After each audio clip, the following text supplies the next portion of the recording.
ABC General Hospital spoilers reveal that a new storm is brewing in General Hospital, and at the center of it all is a dizzying convergence of shifting alliances, rising paranoia, and the sudden unraveling of long-protected power structures. One of the most unhinged developments now taking shape revolves around a shocking recalibration of Michael Corinthos's position, a shift that not only threatens to redefine his future but also expose just how fragile his grip on control has become. As chaos escalates, Michael finds himself caught in a rapidly accelerating power game, with whispers of legal recalculations, inheritance rewrites, and deep betrayals beginning to surface, all while his closest allies, Carly and Tracy, are inching closer to a dangerous realization that everything they once believed about Drew Quartermaine may have been a meticulously constructed lie. On the surface, Michael appears to have consolidated his influence. His custody battle has ended in his favor, his relationship with Sasha is evolving, and his corporate responsibilities remain intact.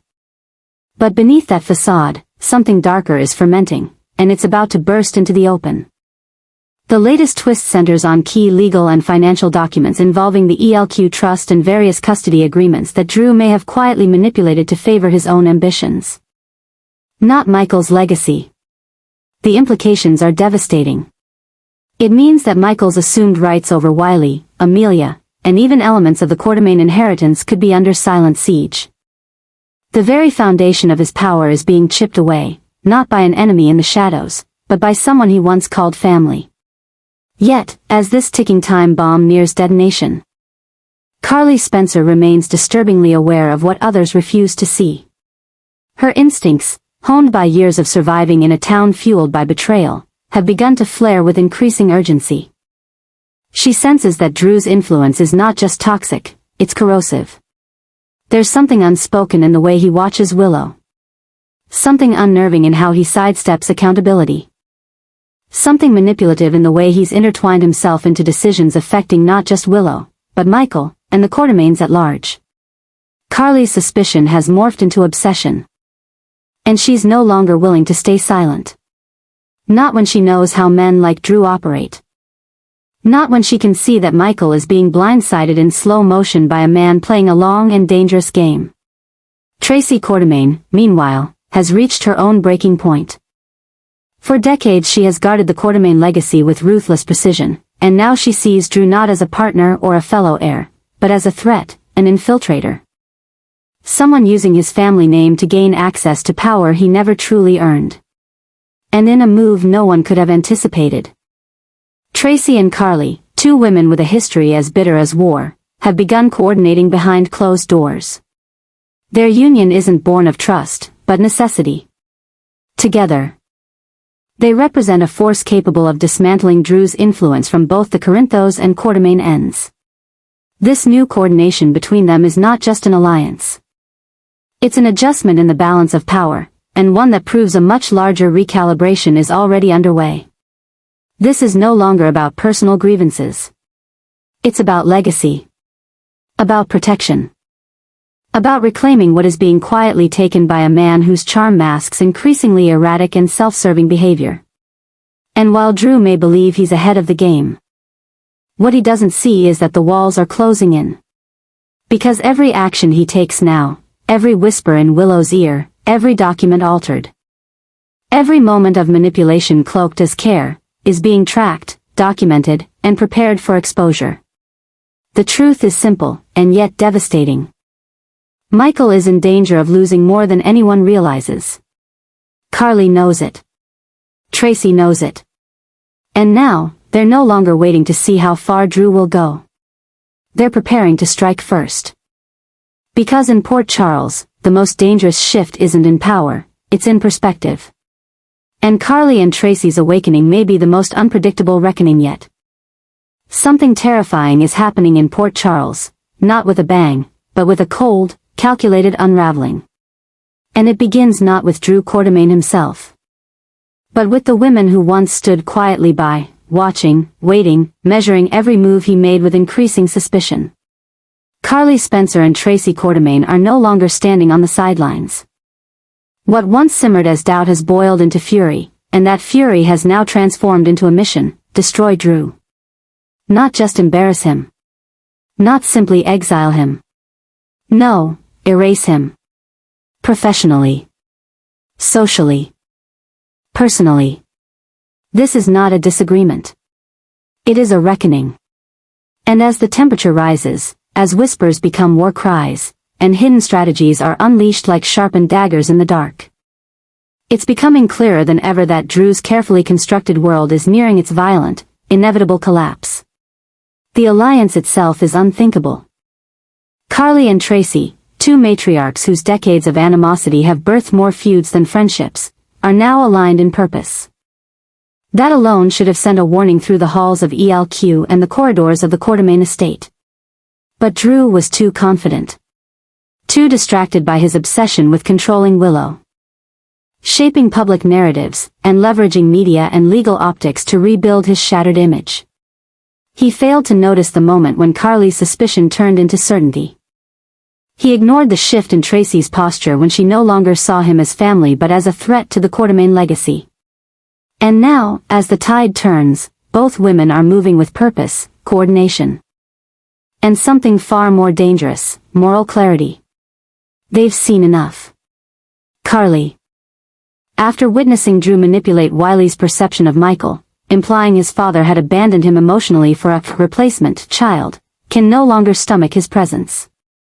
She's watched him gaslight Willow, push for a performative wedding to salvage reputation, and subtly erase Michael's authority as a father and partner. To Carly. This is not just a betrayal of trust, it's psychological abuse. It's weaponized intimacy. It's something she's seen before and swore she would never allow to happen under her roof again. Tracy. On the other hand, views Drew's clandestine dealings with Ezra Boyle as an existential threat to the Quartermain Empire. Drew, in her eyes, is no longer a protector of the family name, he's a predator using it as a shield. She has watched men like him crawl their way into legacy for decades, and she's crushed every one of them. She has no intention of letting Drew be the one that gets away with it. Together, Carly and Tracy are the perfect storm. One wields emotional intelligence and street-level instinct. The other holds generational power, institutional reach, and judicial influence. And now, they're pooling their resources, tracking financial transactions, tracing legal manipulations. Building a case that is as airtight as it is ruthless. They're not playing to provoke. They're playing to eliminate. Carly has begun feeding Jason information.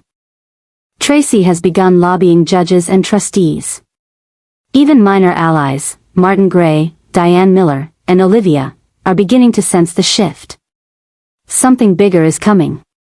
And Drew? Drew has no idea. He still believes he can maneuver his way through it, charm Willow into submission, and out-talk his critics. He doesn't realize he's being encircled. The signs are everywhere. Willow, increasingly isolated and unstable, is beginning to sense something is wrong. She doesn't understand why Drew now monitors her every move. Why her decisions are pre-written. Why she feels like a guest in her own life. The obsession Drew once disguised as devotion is revealing its true form, control. But even as Willow teeters on the edge of a mental break, Drew clings tighter, determined to force her into a role she no longer recognizes. And as his grip tightens, Carly and Tracy press in closer. They see what's coming. They know the danger. And they are preparing for a finale that won't be private. They want a fall from grace so total, so humiliating, that Drew will have no path back. The most disturbing element of this war, however, is that it's no longer just a counteroffensive. It's become an obsession. For Carly, it's personal. She feels betrayed, misused, and manipulated by a man she once trusted. For Tracy, it's generational warfare. A defense of legacy, of reputation, of the very identity of the Quartermain name. And as their operations escalate, private investigators, document leaks, targeted media narratives, there is no longer any doubt, this alliance is not temporary. It is built on purpose. And it will not stop until Drew is removed from Port Charles in shame. But Drew, as always, is dangerous when cornered. There is no version of this man who accepts defeat quietly. Already, he's begun preparing contingency plans, threats to leak dirt on Carly's past. Rumors he may spread about Tracy's finances, even subtle legal moves to protect his shares in ELQ. But every move he makes only justifies the takedown. Every deflection, every half-truth. Every private conversation with Willow that ends in confusion and tears, these are not the acts of a man saving his reputation. These are the final gasps of a man who knows he's being hunted. And so the tension builds. In the boardrooms. In the courtroom. In the press. In the whisper networks of Port Charles. One wrong word, one misstep, one careless action. And the final strike will land. Carly and Tracy have positioned themselves at opposite ends of the battlefield, but they're aiming at the same target. Drew's arrogance kept him blind. His manipulation kept him protected. But now, everything is converging. The lies. The secrets. The damage done. And it's no longer a matter of if the end comes, but when. The atmosphere in Port Charles is no longer uncertain. It is electric. Something is about to break. And when it does, it won't just be Drew's downfall. It will be a message. A warning to anyone who underestimates the women who've spent their lives surviving men like him. Carly and Tracy aren't just dismantling a man, they're reclaiming the power he thought he could quietly take. The reckoning isn't coming. It's already begun. And the final chapter of Drew Quartermain is being written, not by his own hand, but by the two women he never thought would join forces to end him. A new, unholy alliance is taking deeper, darker root in General Hospital, and the consequences could be seismic. What began as a shared mission to dismantle Drew Quartermain has mutated into something more insidious, a broader purge. A full-scale reckoning against the women who have, in Carly and Tracy's view, enabled chaos, scandal, and destruction within the Corinthos and Quartermain dynasties. As Carly Spencer and Tracy Quartermain become more emboldened, more methodical, and more unapologetically ruthless, their new target is no longer limited to Drew. Now, the crosshairs have shifted, expanded, and refocused. Nina Reeves and Willow Tate are no longer simply obstacles. They are liabilities. And in the eyes of Carly and Tracy, they must be eliminated, socially, strategically, and permanently, from the inner circles of influence. What was once personal is now political. What was once defense is now annihilation. And what's unfolding now is one of the most shocking, cold-blooded campaigns Port Charles has ever seen. Tracy's motivations are sharp and generational. She has spent a lifetime preserving the integrity of the Quartermain name, cleaning up after scandals, restructuring power, and drawing battle lines between those who respect legacy and those who exploit it. And now, she sees Willow not as a victim, but as a symptom. A symptom of weakness, of vulnerability, of manipulation. In Tracy's mind, Willow's emotional instability, her unpredictable connection to Drew, and her growing psychological unraveling are no longer just a threat to herself, they are a threat to the family brand. The Quartermains cannot afford to be associated with scandal. Least of all a scandal that could end in institutionalization, courtroom humiliation, or worse. And Nina? She's the contamination that Tracy never wanted to see embedded within the Corinthos tree. A woman whose history of chaos, impulsive decisions, and morally gray dealings has now infiltrated every branch of Carly's family, and by extension, threatens the Quartermains as well. Tracy doesn't see Nina as simply toxic. She sees her as a virus. And viruses must be eradicated. Carly's fury, meanwhile, runs deeper. More personal. More primal. Her war with Nina has been years in the making, a slow burn of betrayal, vengeance, custody battles, and heartbreak. But what was once emotional is now strategic. Carly has finally come to a place where she understands that Nina's continued proximity to her family, her grandchildren, and her name is not just painful, it's corrosive. And after watching Willow fall into Drew's psychological web, suffer a breakdown, and potentially harm an innocent child, Carly now sees the link more clearly than ever. Nina may not be pulling the strings anymore, but she planted the seeds. She gave Drew permission. She gave Willow silence. She gave Port Charles another mess that Carly is once again left to clean up. And Carly is done cleaning up after Nina. Together, Carly and Tracy now operate with frightening clarity.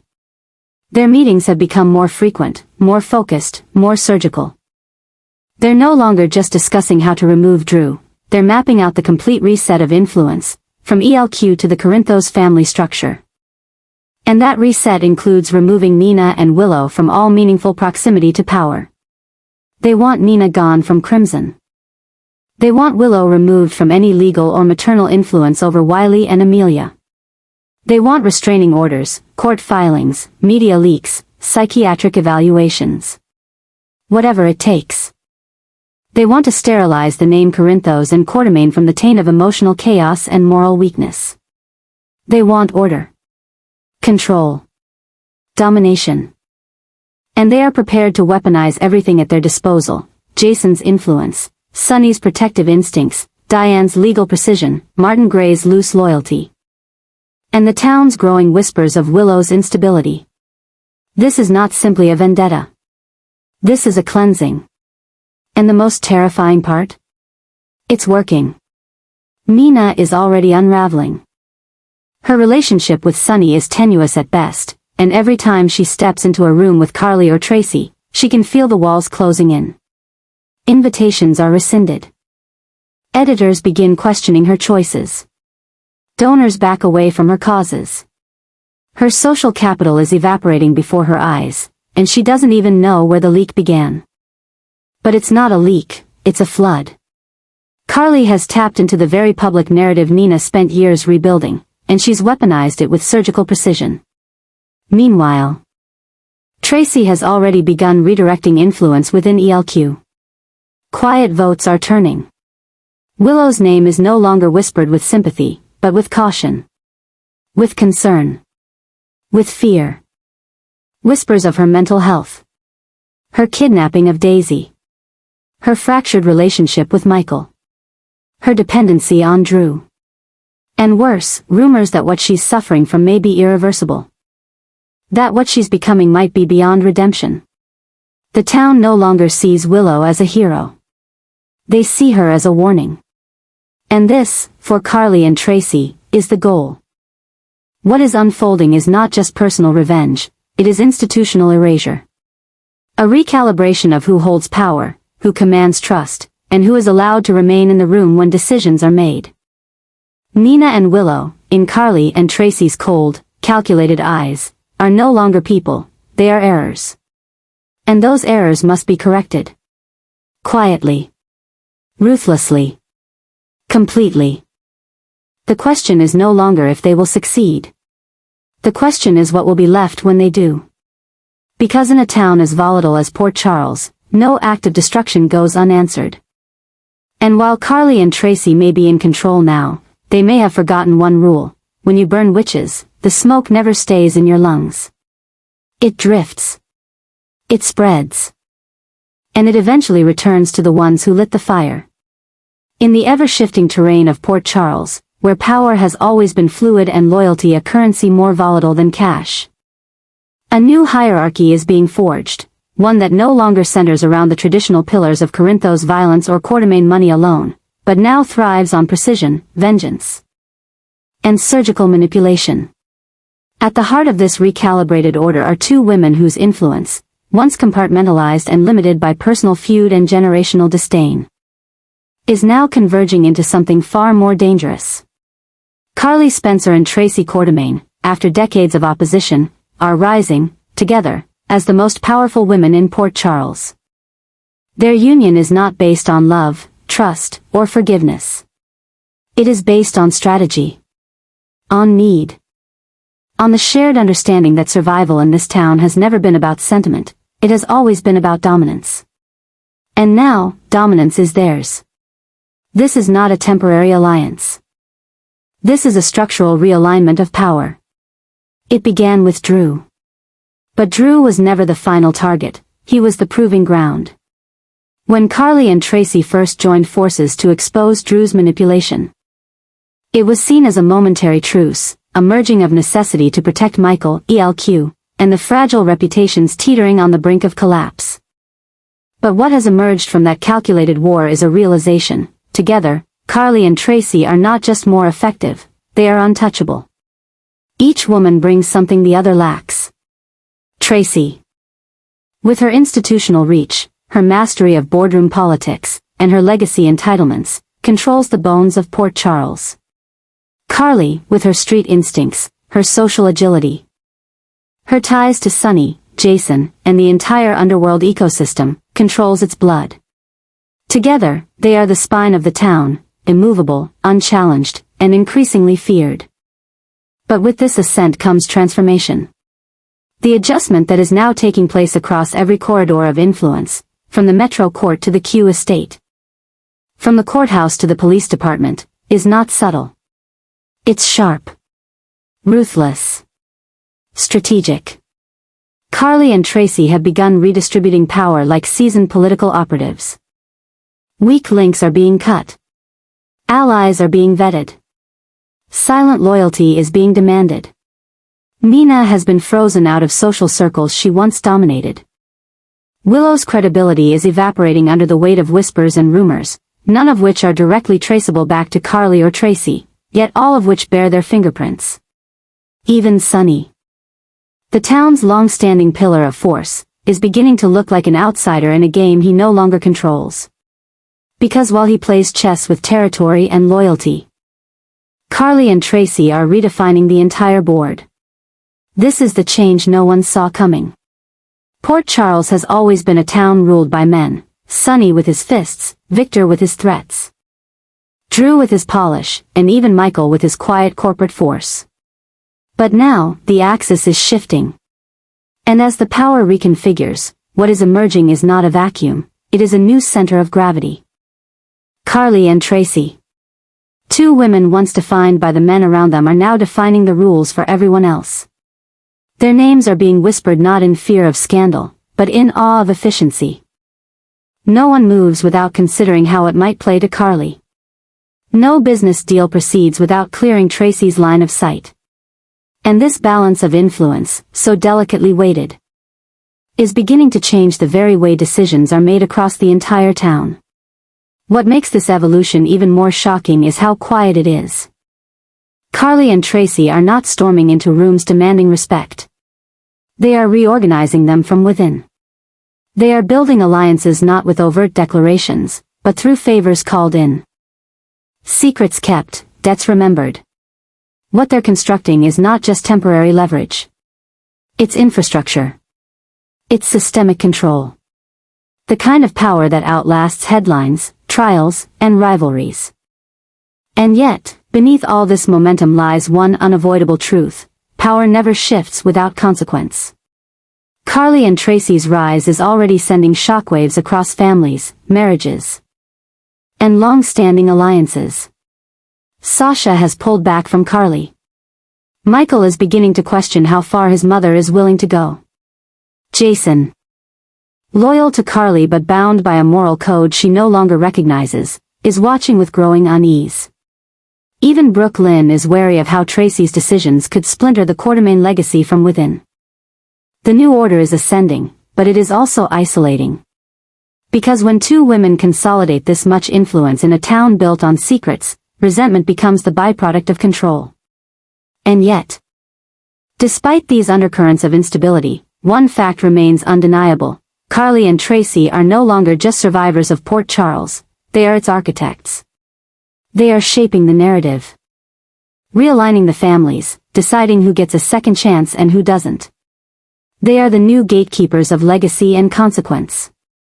And as their influence grows, so too does the sense that nothing, not Willow's mental collapse, not Nina's unraveling, not even Sonny's eventual resistance, can stop what has already begun. This is no longer a town ruled by crime or commerce. This is a town ruled by calculation. And in this new chapter, Carly Spencer and Tracy Quartermain are writing the story, line by line, move by move, making one thing perfectly clear to every soul in Port Charles. there's a new empire rising. And it doesn't wear a crown. It wears heels.